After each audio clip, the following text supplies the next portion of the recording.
from MMA Fighting Studios, this is Between the Links. And now, your host, Mike Heck. The iconic voice of Esterlin welcomes you to a brand new edition of Between the Links. Thank you for joining us.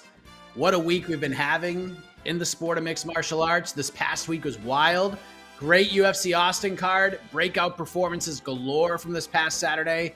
And we get to answer a question, thanks to one scorecard in particular, about the main event this past Saturday. Is a really close fight actually a robbery this time around? We'll see what our panel has to say. Plus, this weekend has so much happening. We'll discuss all of that and more. Dana White and Nate Diaz having a little bit of a back and forth. So let's get into it and have fun with the esteemed panel. First, let us introduce a man who is back from vacation, Mr. No Gray Area himself, with takes so hot you'll need to hop into an ice bath when the show is over, Mr. Jed Meshew. Hello, sir. I don't know if it's vacation. I did a lot more than I didn't relax, let's call it that way. So I'm still recovering, which should be more than enough to put the boots to Randy Costa. So that's fine.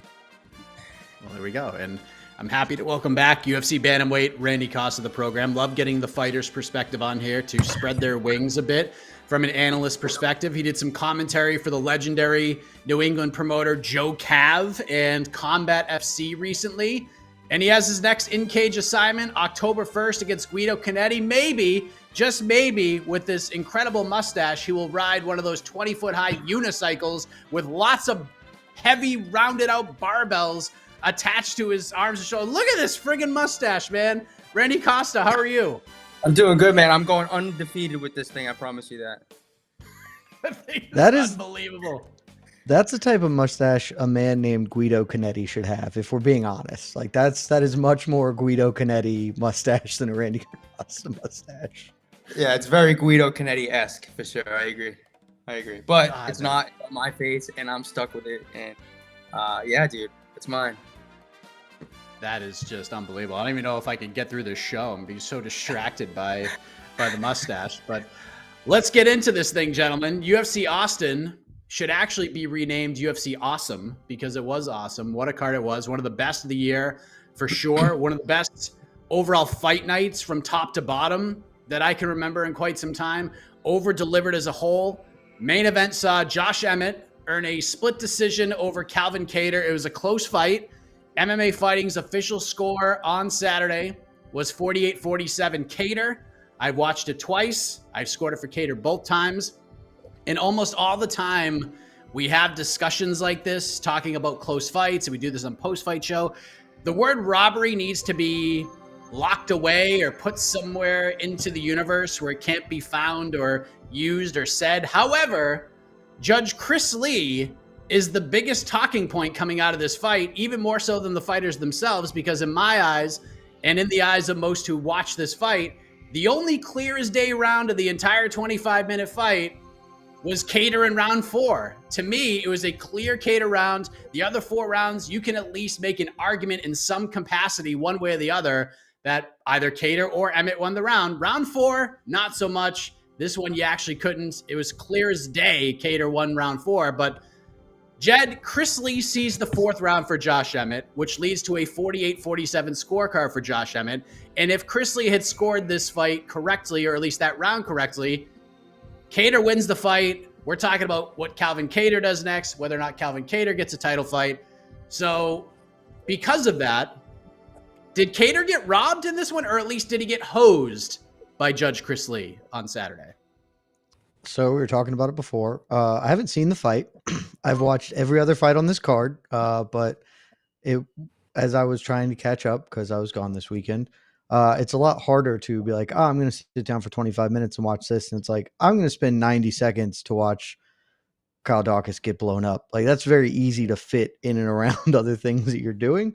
So this is the one fight of the card I haven't seen, which makes me uniquely ill-prepared to answer this.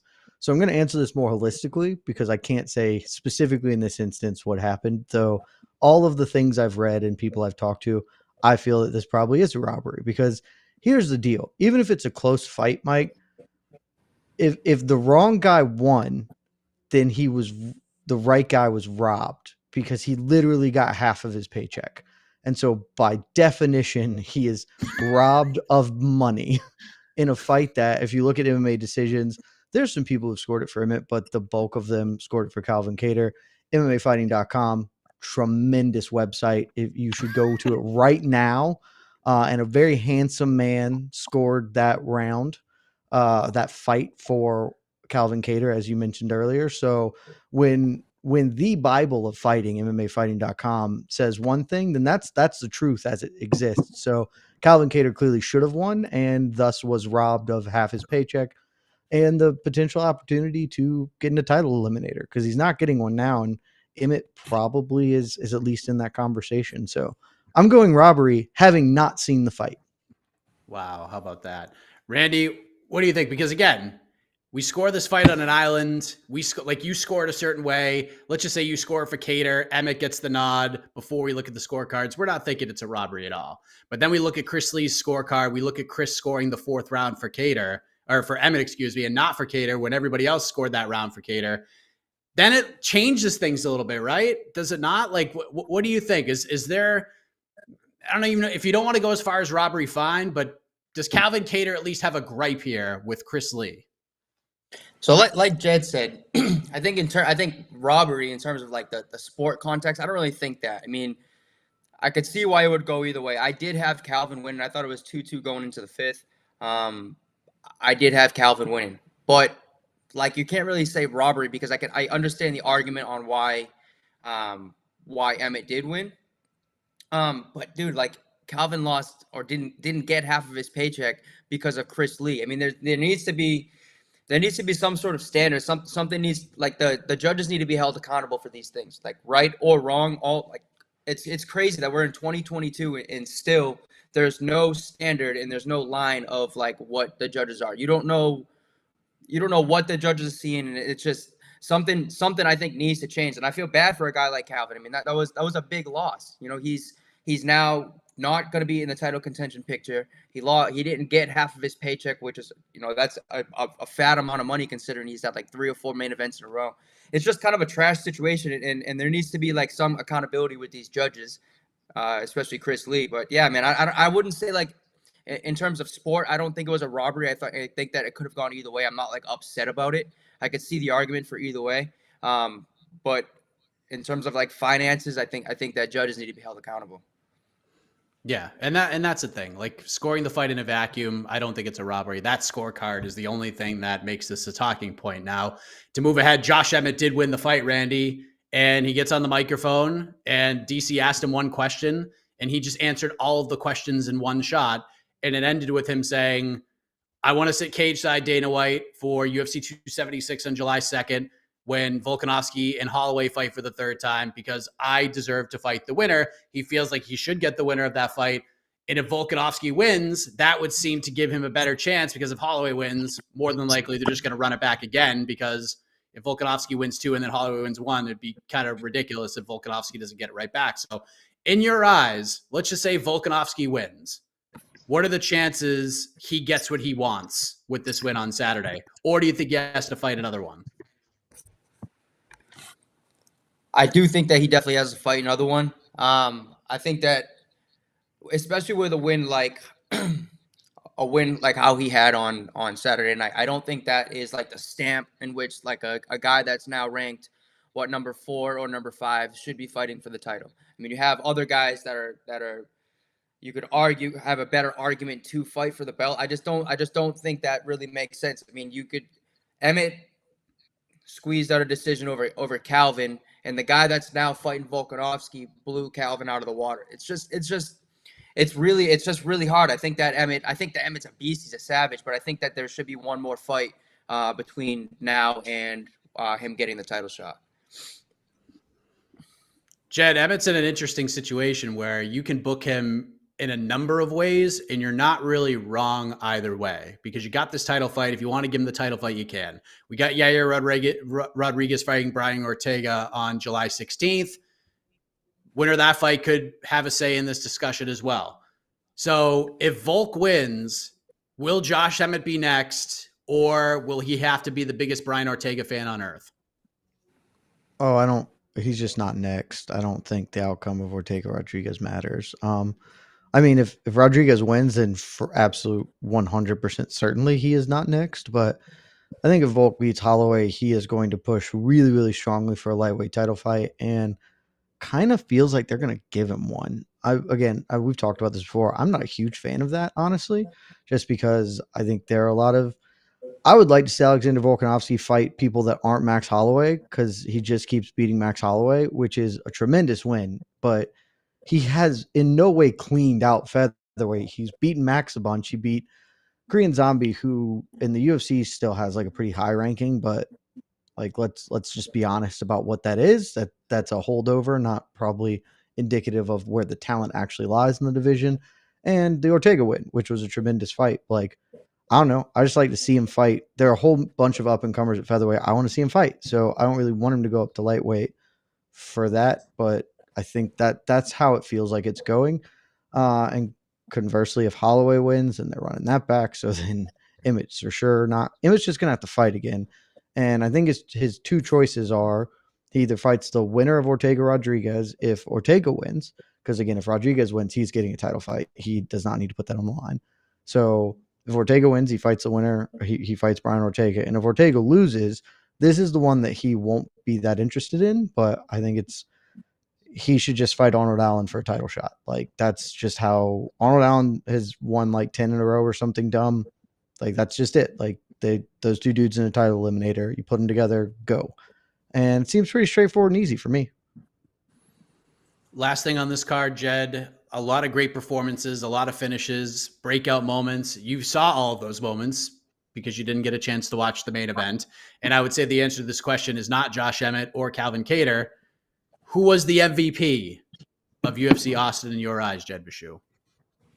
I mean, I think it has to be Kevin Holland, right? Like Kevin Holland, a lot of people turned in dominant, awesome performances. Kevin Holland did it over probably the best guy of them, like of the opposition that was felled, and really established himself as like a legitimate threat at welterweight. And I don't think for as good as some of these other wins were, I don't think Phil Hawes is not like, oh, that dude is legitimately like a real title threat at middleweight. It's like that dude's a good middleweight and he just beat the bricks off Duran Win. But Kevin Holland is now a going concern for the top 10 at welterweight. And I don't think anybody else did anything comparatively big.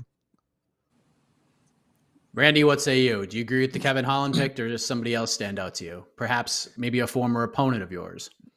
Yeah, I do think that Adrian, I think, had like the biggest performance. I think Kevin Holland had a huge performance, but with everything that was going on between Adrian and Tony, and like, whether you agree or not, the derogatory statements that Tony said, and just a bunch of shit lining up, and Adrian, I think it's his first fight in front of a crowd. Now he's in the top 15. He's got a big win at home. He's on like a 5-fight win streak and just knocking dudes out. I mean, myself included. I don't know, man. I just think that was a really big showing for him, and I think that like what it sets up going forward, I think is bigger than what kind of maybe what Kevin Holland might have going forward. I mean, Kevin Holland obviously has title contention, this, that, the other thing, but I think that Adrian kind of put himself in a position to maybe get like the fight with O'Malley, which could be a huge fight. I think Adrian grew his stock like tenfold after that performance, fighting in front of a crowd on ESPN and at home. I don't know. I just think that Adrian probably had the best performance that night. Yeah, I mean, there's a lot to choose from. I was very high on Joaquin Buckley's performance. That was he showed me a lot in that one. Natalia Silva, what a debut for her. Talk about stock rising. She was fantastic, but both tremendous answers, both have compelling cases for the MVP of the card, and both have compelling cases, both of you guys anyways, to win this first point. So the point for round one goes to...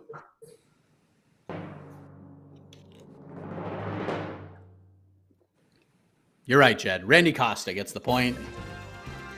It's really tough when the topic of conversation is something I haven't seen. But you this tried. Is a hard one. That's on me. That is, you gave me the categories, and I just did not watch it today.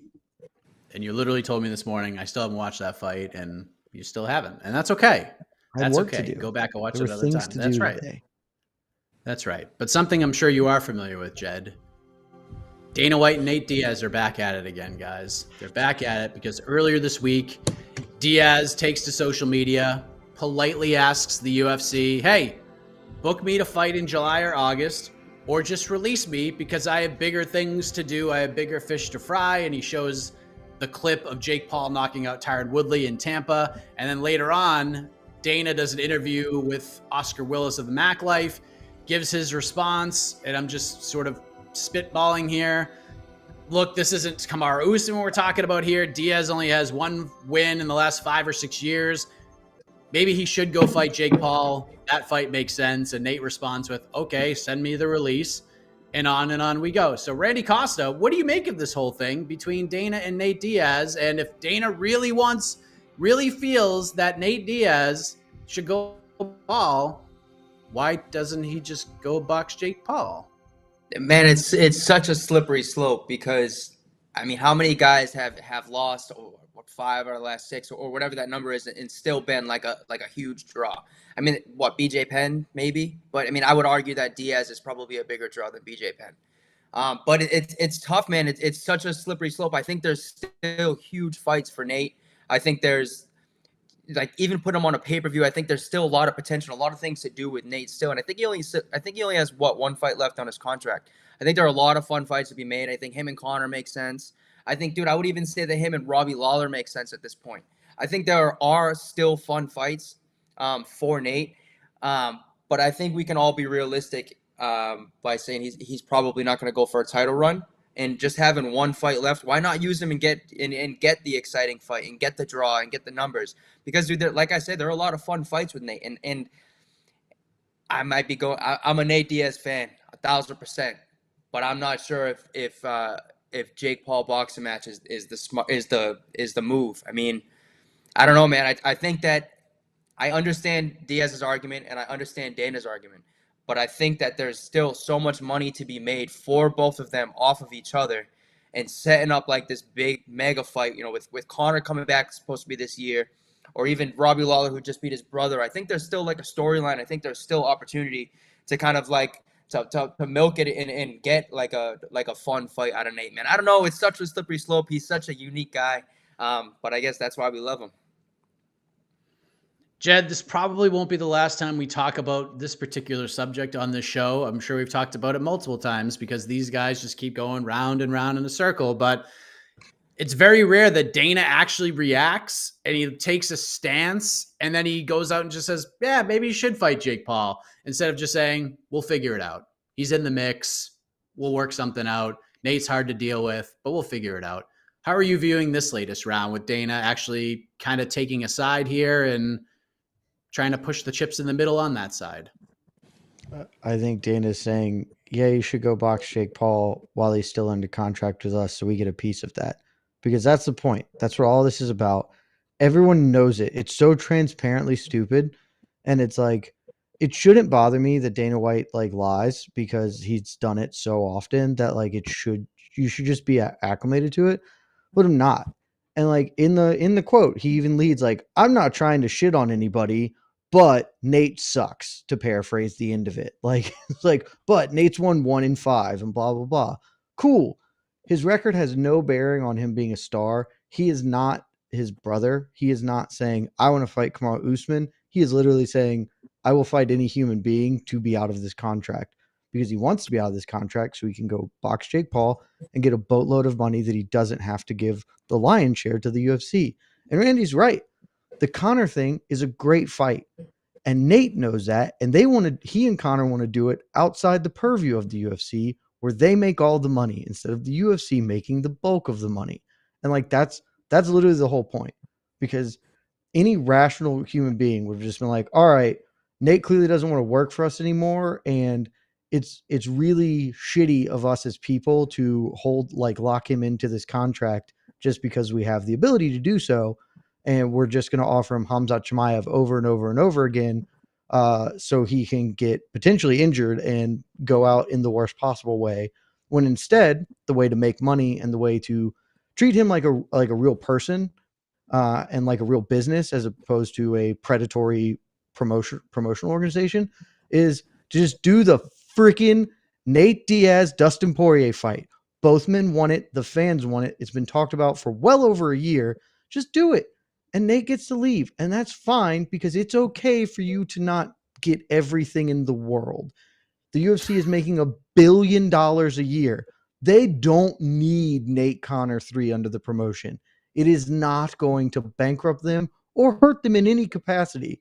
This is just a digging the heels in moment, and because they can. They have the power, and it's Tommy Shelby. Why? Because we can, and if we can, we do. And that is what Dana White is doing, and it's super frustrating, mainly because I'm just tired of this. I want this story to be over, because I agree with Randy. I don't think it's the greatest idea for Nate to go fight Jake Paul. Now, he should, because it's a big bag of money, but I'm not confident that that goes well for him, and then there just aren't that many options afterwards. But if all he wants to do is box Jake Paul and then fight Conor McGregor under their own promotional banner and make $10 million and then be done with fight sport, that's fine. I'd like to get there so we can stop having this conversation, the same way that I don't want to have any more freaking conversations about open scoring or any of the other like repetitive stupid things where the answer is very obvious.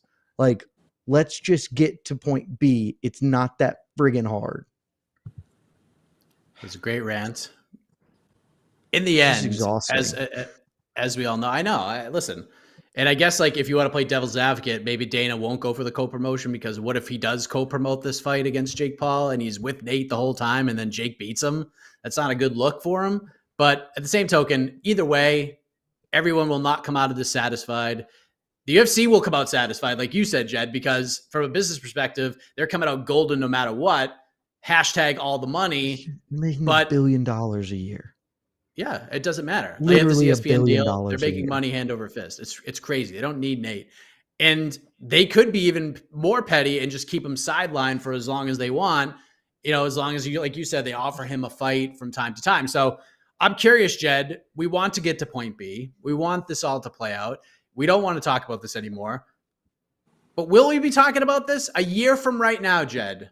What is Nate Diaz's combat sports professional life going to look like? Is he still going to be without fight, sitting on the UFC roster? Will he have had his fight and is fighting elsewhere? Is he still in the UFC? Is he not in the UFC? What is he doing a year from now? I would like to speak directly to Nate Diaz. So if anyone watching this can clip it and tag him or whatever. I've said this many times before, but Nate, I'm reaching out to you directly in this capacity. There's a really simple outcome here. They are physically going to have to offer you a fight. Whoever it is, just say yes. It simply does not matter. Just say yes. You say yes and you accept the fight and you go to the fight. And as soon as the fight starts, have Nick throw the towel in. You will have done nothing wrong by definition because your corner threw the towel in. The fight will be over and you will have satisfied your contractual obligation to the UFC. At which point, you can go do whatever the hell you want. And that's the outcome that should happen. If the UFC isn't going, they're not going to give you a release so you can quit tweeting about it. Just say yes to the fight and move on with your life. You will be happier. I will be damn sure happier. And mostly the world will be happier. And you can finally go box Jake Paul. And that will be, and then you guys can both, during your promotion, you and Jake can talk about Dana sucking ass. And that's fine. Just do that. I am begging you. Accept any fight that comes your way. Immediately throw in the towel and move on with your life. So is that your answer? He's going to just do that? That's it. In a year from now, he's out? Okay. All right. Randy, what do you think? A year from now, where is Nate Diaz from a combat sports perspective? I'm not sure if we'll see Nate competing in MMA after he satisfies his UFC contract. I do think that there'll be boxing for him. I would even go as far as saying there'll probably be jiu-jitsu comps for him because I mean he's a draw. I mean you want to watch him compete. I'm hoping that we do see, and I do think that we will. I think that we're going to see Conor Nate 3. I think that makes sense. I think all the timing makes sense. You would assume that Conor would want like a tune-up fight, and stylistically, this is probably like the safest fight for Conor in regard to that, in regard to his shin, right? Not like safest fight meaning he's going to win the fight. I mean, safest fight in regard to his shin. He's not going to get his legs kicked out. Nate doesn't check kicks. Yeah, man, I don't know. It's weird. I think that Nate is going to satisfy that contractual requirement with the UFC by this time next year for sure. But after, I mean, you have to assume that Jake Paul is going to be calling his name, and that's a huge draw. I think that makes the most sense, or makes sense in terms of like pay-per-view and money and finances and things like that. Not sure if it makes sense from like an athletic standpoint, but other standpoints for sure. Yeah, man, I do think, and I have a feeling that we're going to see Conor Nate 3, and then I think that Nate's just going to sail off until he gets like another big opportunity with a promotion elsewhere, where it's going to be like a one-fight gig, and he's going to get a boatload of money for it. Jed, if this is the way that it goes, we're going to be talking about this a lot on the show, because he's going to be waiting a while for that Conor fight. It seems like that's what the UFC wants. They're just going to ice him until this fight happens. But I mean, February or March, I mean, it could be that long. That's just a long ass time, but we'll see what happens. It's obviously what the UFC wants. It's just very stupid. Like they just really want that. And I understand why they want it. I also think that they could just look at their bank account and be like, this doesn't matter. We truly don't care. Our pay-per-view sales literally don't matter because we get a flat rate from ESPN. So like, what do we care? Because they've made that choice for everything else. That's why we get 800 freaking contender series talents filling out every card now, flooding the market with 10K fighters and letting like decent people go.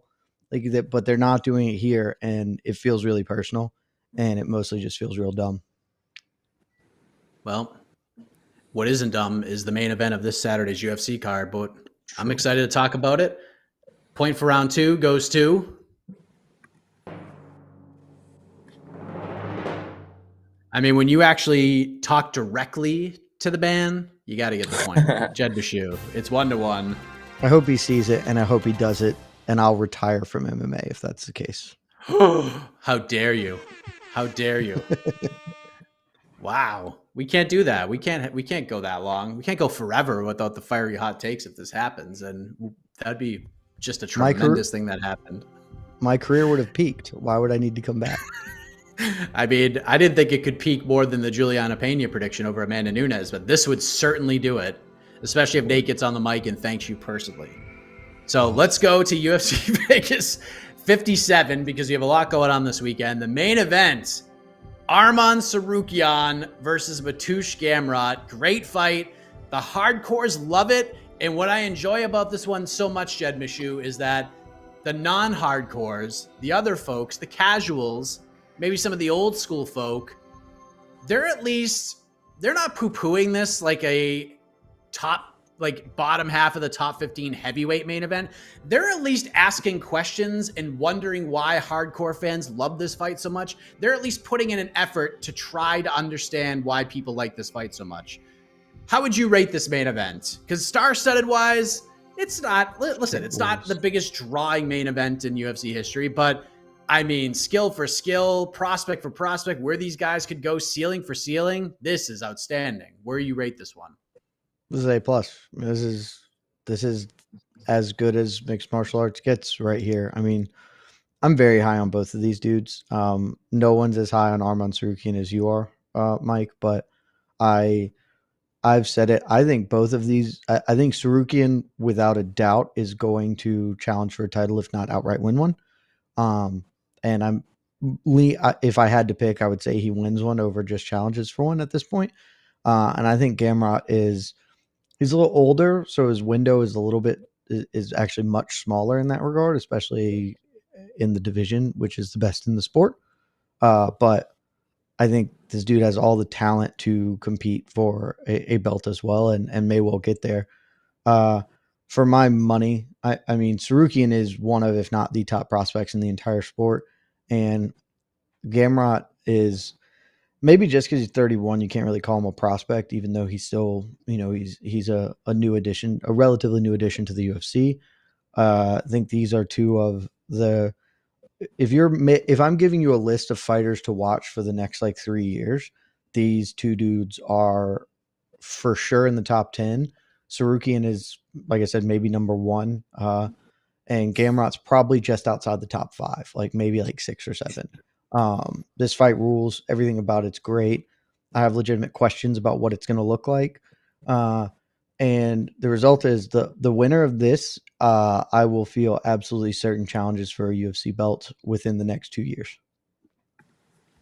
Randy, your thoughts on this main event? Armon Tsarukyan, Matush Gamrot, 2 of the best up-and-coming 155-pounders, not just in the UFC, but around the world. These guys are the real deal. What do you think of this matchup?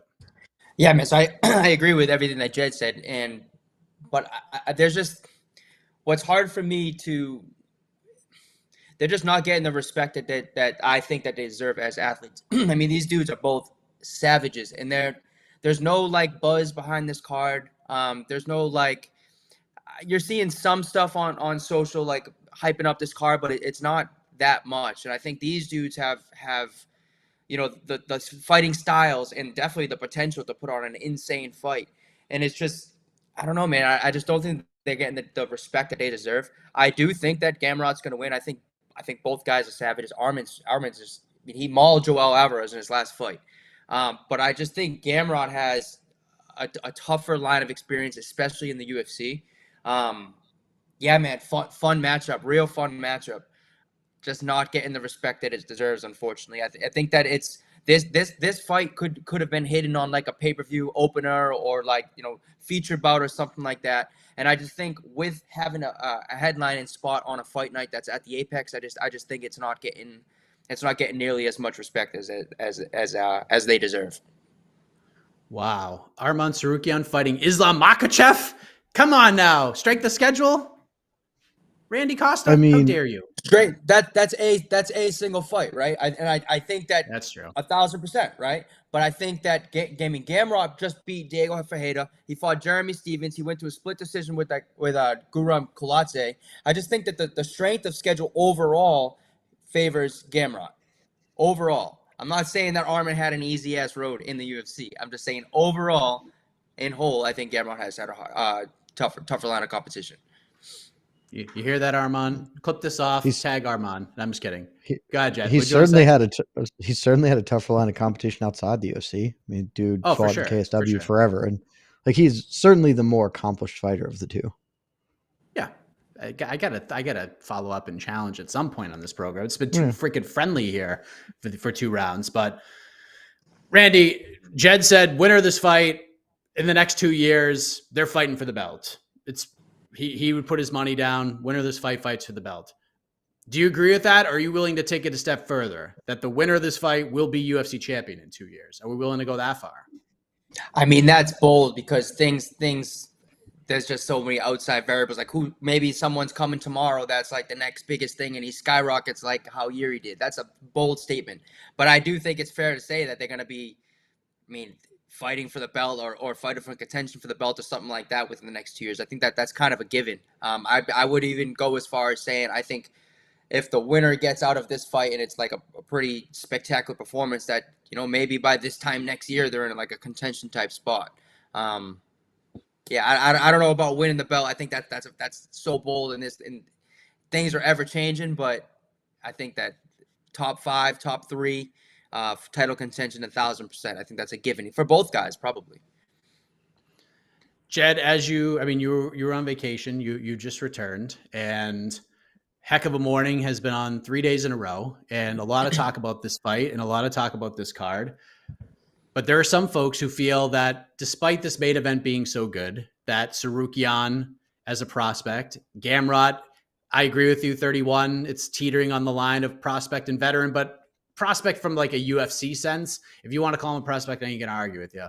But there are people asking, are these 2 guys even the best prospects on the entire card, Jed? Because in the co-main event, we have Shopkot Rakhmonov, who has just been mowing people down. And now he gets this opportunity to fight a really tough fight in the welterweight division where the risk is high. The reward will answer questions, but it's not super duper high beating Neil Magny. It's great. It'll answer questions, but you're not going to get like just bolstered in such a massive way if you beat Neil Magny. So your questions about Shopkot, Neil Magny, does this co-main event provide you with more questions to be answered than the main event does? No, but I will. First, I'll say I find it's not wrong, but it is very interesting that when you started that talking about potentially a better prospects on this card, you went to Shopkot and didn't mention Umar Nurmagomedov, who is actually, I would say, arguably a better prospect than, like, he's certainly in that conversation. I think he's definitely a better prospect than Shopkot, for being honest. So there's a lot of budding talent here. As far as the co-main event, fight rules. It's a really good fight. I'm really excited about it.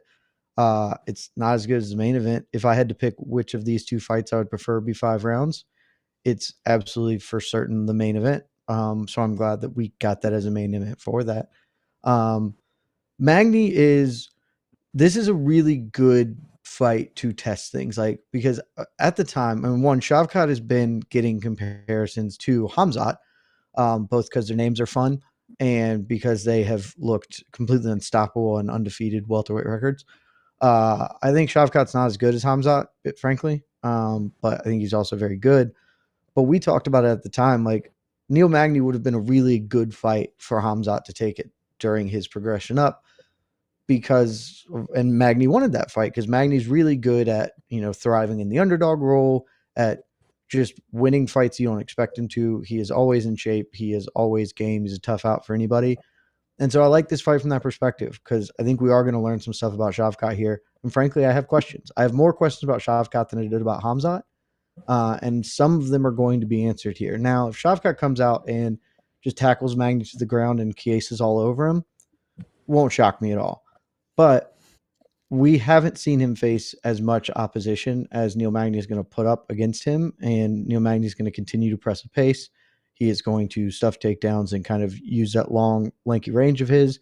And I think it's a really good fight. I'm really interested in it, but just not as much as the main event, who has a dude like, if Islam Makhachev didn't exist, I would say that Armon Surukian is going to be a champion. Like, I would be very confident in that.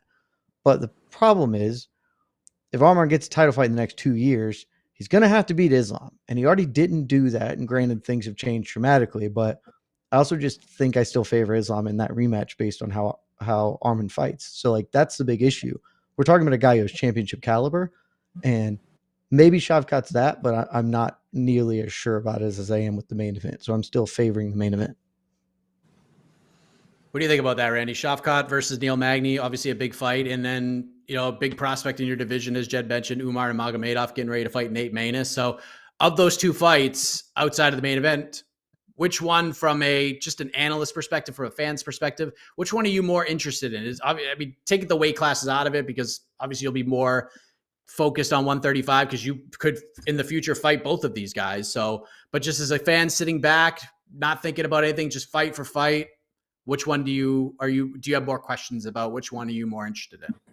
Definitely the Shopkot fight, man. I think that Neil is the perfect opponent at the right time to see what Shopkot's about. I mean, Neil Magny he's like as game as they come, super long, good everywhere, not great necessarily anywhere, but just tough to deal with. Like Jed said, always in shape. He's going to be there for the full 15 minutes. Should it go for the full 15 minutes? And I just think there's a lot of questions about Shopkot, and I think that Neil Magny is the perfect person to kind of present those questions so that Shopkot can answer them. Can Shopkot last like that tough, grueling, dirty pace that Neil Magny has? Who knows? We're going to see that on Saturday night. I think with the Umar fight, I mean, everybody knows the Nurmagomedov last name. I think that Umar's obviously a savage, but I just think there's less name value with Nate Maness, so there's not as much buzz behind that fight, which fair. And with the Shopkot fight, I mean, Neil Magny's been around for forever. He's been in the picture forever. I mean, he was never like one of those guys where like, all right, this guy's probably going to be the champ, but he was always that guy like, all right, this dude's going to be a problem. He's not an easy fight for anybody. He can contest with anybody. I think that we're going to have like a very interesting stylistic matchup. And I'm interested to see how the fight goes after the halfway point of the fight with Shopkot and Neil. Because like I said, man, there are a lot of questions with Shopkot and how much what his ceiling is. And like Jed said, I don't think there's any comparison between Kamzat and Shopkot, besides their names that they're fun to pronounce. But I think Kamzat is. I don't think that Shopkot's just like that next, like, oh shit, this is the dude. But this fight right here, I guess, is the perfect one to kind of put my judgment to test. I think it's a great fight, a very exciting fight. But I think Shopkot is probably the more exciting fight over the Usman fight, or Umar fight. Yeah, and I see people in the chat kind of poo-pooing this card. Listen, it's sandwich. It's just Y'all a are tough spot to insane. be This in. card's good. Yeah, This card is legitimately good. You're following UFC 275 and UFC Austin in the emotional roller coaster those two events put us on, especially 275. And leading into 276. Like this is supposed to be a dog shit card. Like this is in that exact window of like, here are good things and another incredibly important thing is happening. This is the card where they dump the crap on you. It's like, yeah, we just got to give some people fights. Here's Garbo. A lot of the fights in this card are really fun. Yeah. This is where AK's gymnastics scale is going to be met, maybe even exceeded. Just look at the matchups by themselves. Maybe you don't know. I do them, have an but issue. Uh-oh. I have one major issue. We talked about it on No Bets Barred, my podcast with Connor. I think I know where you're going with this, but I may have the same issue. What in the bloody hell is Josh Parisian versus Alain Badeau doing on this fight card? My issue, outside of that just being a bad fight between bad fighters, which probably isn't UFC caliber and certainly shouldn't be on the main card of any event the UFC puts on, my primary issue with it is Badeau's French and Parisian's name is Parisian. Put this in UFC Paris, you absolute goons. Joe Silva would have never made this mistake. Sean Shelby, do better, man. Do better. Wow. I thought you were going to say because this is a late starter. It starts at 7 p.m. Eastern for the prelims, and then we have a 10 p.m. main card with, I believe it's a 6-fight main card. 6-fight main card. I'm used to that. I'm not used to them missing a golden opportunity to have a French dude fight a guy named Parisian in Paris. That's incredibly stupid to me that is a thing that's happening in Vegas at a freaking Apex event. Maybe we'll get some Ankalaev, Iwan Kuchalaba weirdness, and it's like a no contest or a draw, and then we get to do the rematch. Honestly, I don't even care. Just book it again. I don't care the outcome. Just do it again at UFC Paris. You're missing a golden opportunity. Oh man. All right, let's move on to round 4. I'm telling you, this Vegas 57 card has got to be fun to watch. But the point for round 3 goes to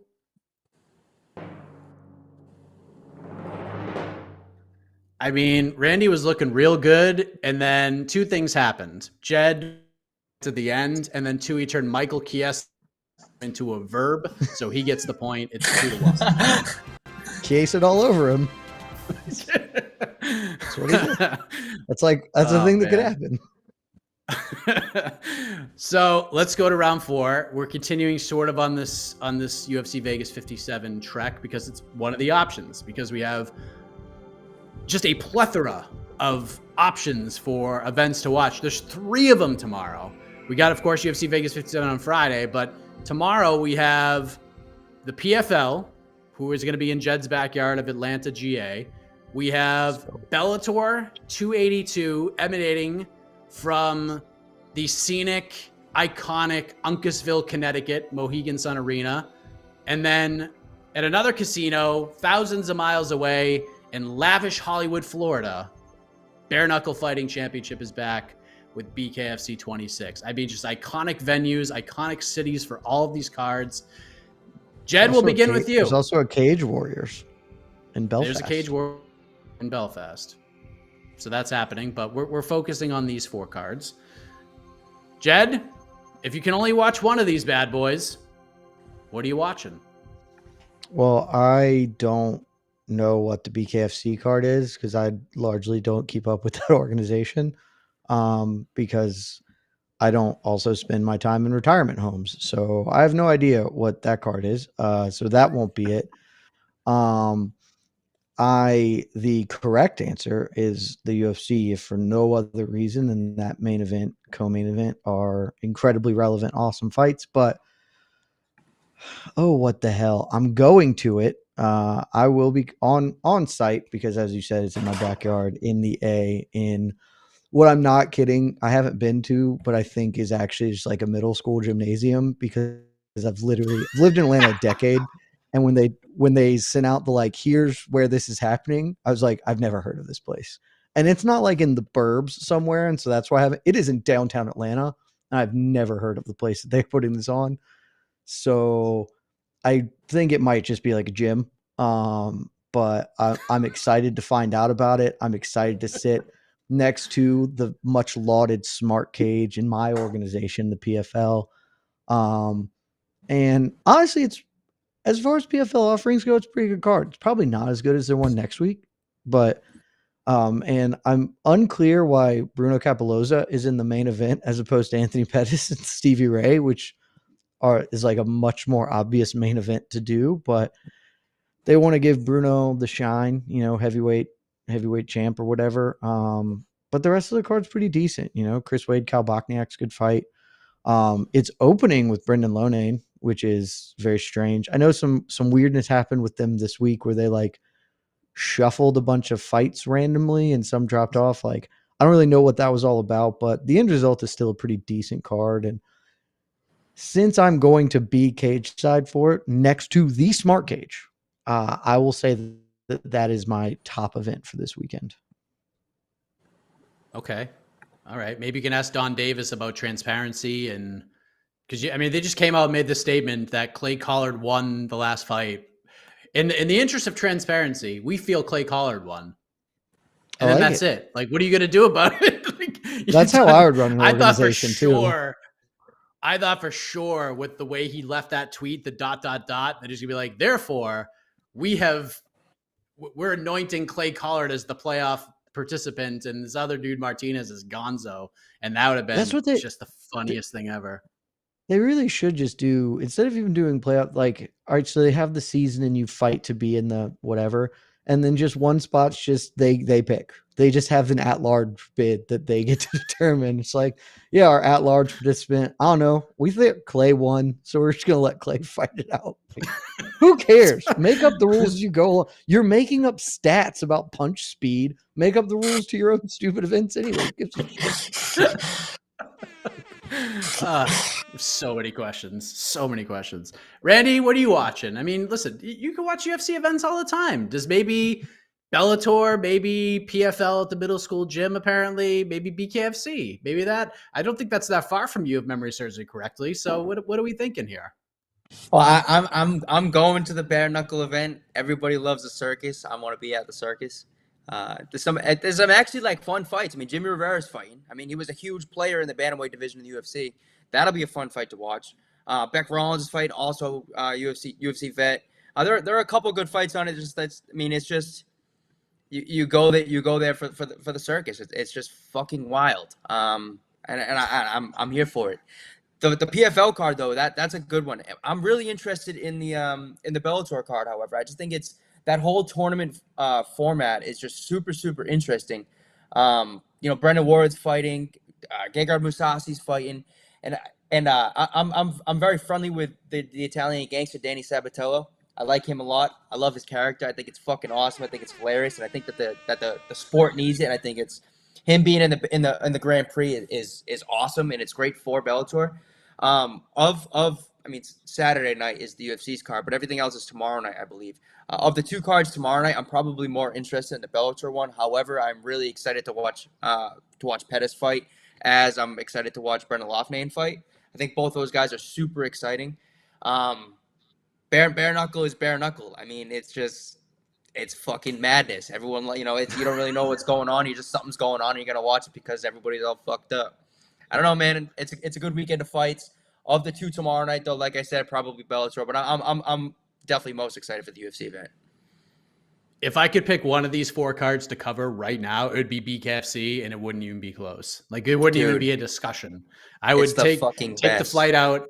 Oh, dude, I covered the one in July when Paige fought. Who did she fight? How do I not know this? Was it Britain? Rachel Ostovich? No. Ostovich? Jeez Louise, how the hell did I forget that?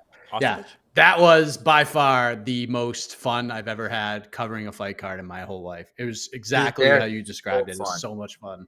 It was It's ridiculous. just fucking madness. Like, no one really is sure what's going on. It's just going on. It's just fucking insane. So Randy waxed poetically. Jed, I'll turn it over to you. I'm sure you were a little upset that he mentioned this name, but I'll just throw it out so you get the chance to say this name.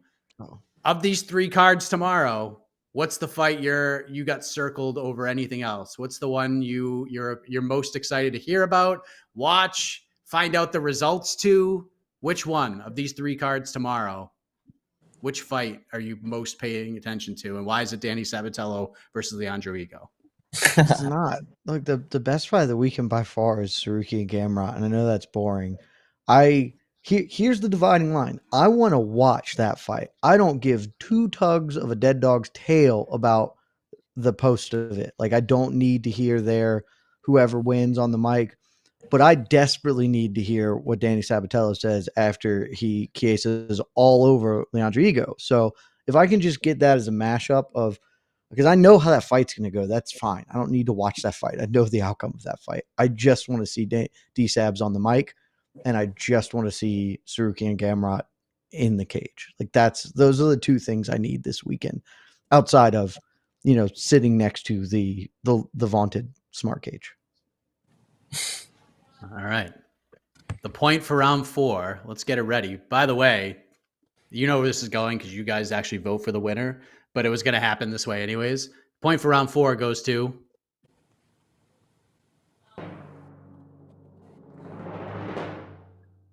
Randy Costa because he answered the damn question. Jed just jumped to Saturday. I asked about Friday. It's 2-2, but it's okay.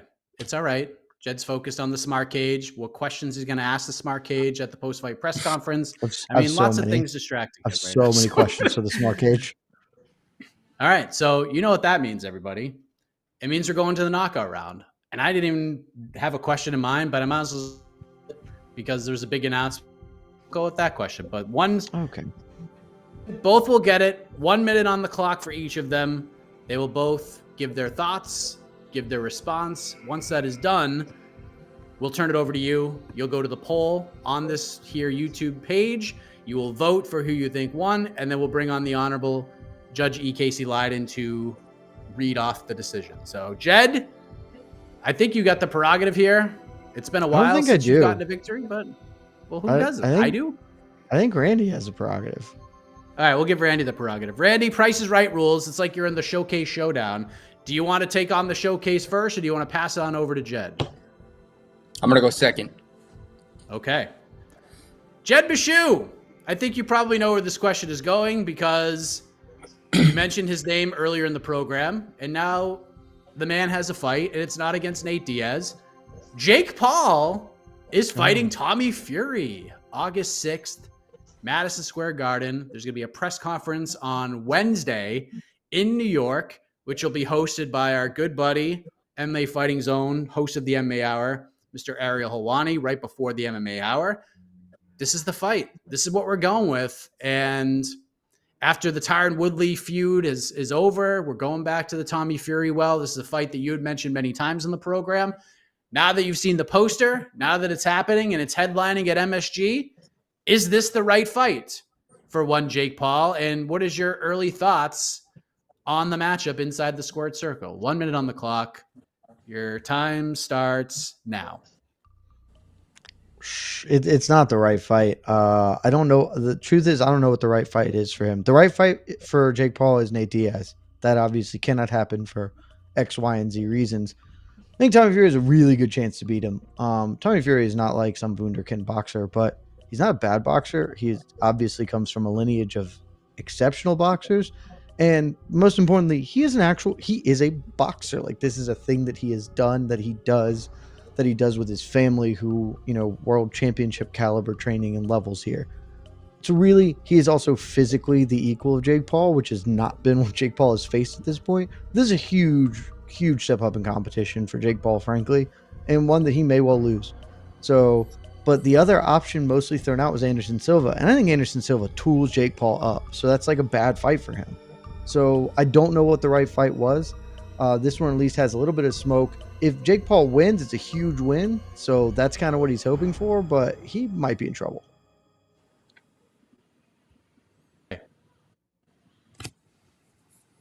Okay, I'm back. I'm sure it was a riveting answer, Jed. I'm sure it was the greatest answer in the history of the show. Unfortunately, as it seems every day in this house, something friggin' stupid happens where either the power goes out, there's a friggin' storm, or something happens with the Wi-Fi. And guess what? I missed half the answer. Good thing I don't pick the winner of this round. The peeps do. Welcome to the Low Country, bud. I know, right? Jesus Christ. Randy, we go to you, my man. Jake Paul getting back inside the squared circle, not fighting Nate Diaz. He's fighting Tommy Fury. We're going back to this well. We saw what happened the first time. Tommy didn't make it. Tyron Woodley came back in. They're going back to the well. Is this the right fight? How do you see it playing out early? By the way, opening betting odds, it's a pick 'em, -115 on each side. 1 minute on the clock, Randy. Your time starts now. So yeah, man, I think it definitely is the right fight for this time. I mean, the fight is just in what, 2 months, 8 weeks, 9 weeks, something like that. Jake Paul's promotion, but I think that what's kind of overshadowing is that they have Amanda Serrano also co-headlining. I think that's a very interesting thing, and I feel like that's why everything was kind of scrambled to put this fight together. I'm not sure at this point if the Tommy Fury fight makes sense, aside from everything that's like, they have a little bit of history together, the Fury name, this, that, the other thing. I would have much rather liked to see Jake Paul and Anderson Silva, as I'm sure a lot of other MMA fans would. But we'll take the Jake Paul versus Tommy Fury fight. It's a very interesting fight. It's the first straight boxer that he's fighting. Interesting matchup. I think it's thrown together at this time just so they can meet that date, so Amanda Serrano can headline, and I think that's a very fair thing to do. Yeah. All right. So that is happening. Amanda Serrano is fighting Brenda Carabajal in the co-main event. So there you go. Big spot for Amanda Serrano back inside MSG. Jake Paul will be the one to close the show, but they're co-headliners. And what, Jen? Oh, is that just tired? Yeah. Fatigue? Yeah. Yep. Fatigue. Fair enough. Okay. Vote now, as it says right there. We'll give you about a minute. We'll just plug away here while you guys do that. Tomorrow, 10 a.m. Eastern, back with another episode of Heck of a Morning on the MMA Fighting Twitter Spaces. Free for all Fridays. We're going to talk about whatever the hell you want to talk about. Someone asked me about my favorite concert experiences earlier. So if you want to ask questions like that, whatever the hell you want to ask, I don't care. What was your favorite concert experience, Mike? Tom Petty was the correct answer. Tom Petty was the best one. That's a good one. Yeah. Ambiance was tremendous. You can't. Are you can't still be contact? I haven't been a really bad one. Yes, and I told the story about a 75-year-old lady just getting blasted and dancing her, just having the best time ever. And I was just like, man, when I'm 75, like that's how I want to be living life. I saw Young Jeezy in concert right before Thug Motivation 101 became this global phenomenon, and that freaking ruled. It was the best thing I've ever been to in my life. What the fuck? It was unbelievable. Back in the day, I was very into rap. I still love rap music, but I was into all sorts of rap. And before Thug Motivation 101 came out, he came to Savannah. He put on a concert at Savannah State. It was a bunch of people who went to Savannah State and me and one of my buddies from high school. It was incredible. That's amazing. That is amazing. So yeah, you could ask questions like that. You can learn more about our musical tastes and concert going experiences on Heck of a Morning. Jed is cool, man. We are asked. Thanks, Galactus. There you go. Best, that is hilarious. Is that the guy you went to the concert with? It's got to be the guy you went to Savannah State. No, best part about the concert is the first rap concert I've ever been to, and I don't know if this is true or not, but since there was nobody there because Young Jeezy wasn't really famous at the time, it was right up front, and they just took out stacks of money and threw it into the crowd. This was not a strip club. This was in a collegiate gymnasium, and they just threw stacks of money into the crowd. It was unbelievable. Galactus has turned his back on you in a matter of seconds. So, yes, so that's happening. Preview show for UFC Vegas 57, 3 p.m. Eastern. Tomorrow, live right here. And then Saturday, People's Pre-Fight Show. As of now, 6:30 p.m. Eastern. Same channel. Post-fight show after the card. Same channel. And then AK and I are back on Sunday. For on to the next one for matchmaking, and then my happy ass is on an airplane to Las Vegas on Tuesday for International Fight Week, and I am pumped for that. So, Casey, I look like I'm broadcasting live from a potato because of this friggin' internet. Please, for the love of the Lord, get me out of here. Who won? A potato. Well, once again, a fantastic competition between two stellar athletes. But we do have a winner. We do have to pick a winner. I'm using stellar very loosely. That's very loose. I wouldn't call myself an athlete anymore. All right, we have a decision.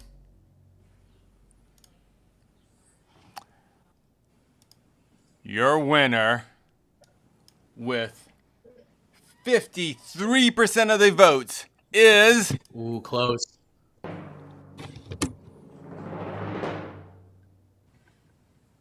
Mr. Beautiful Mustache, Randy Costa.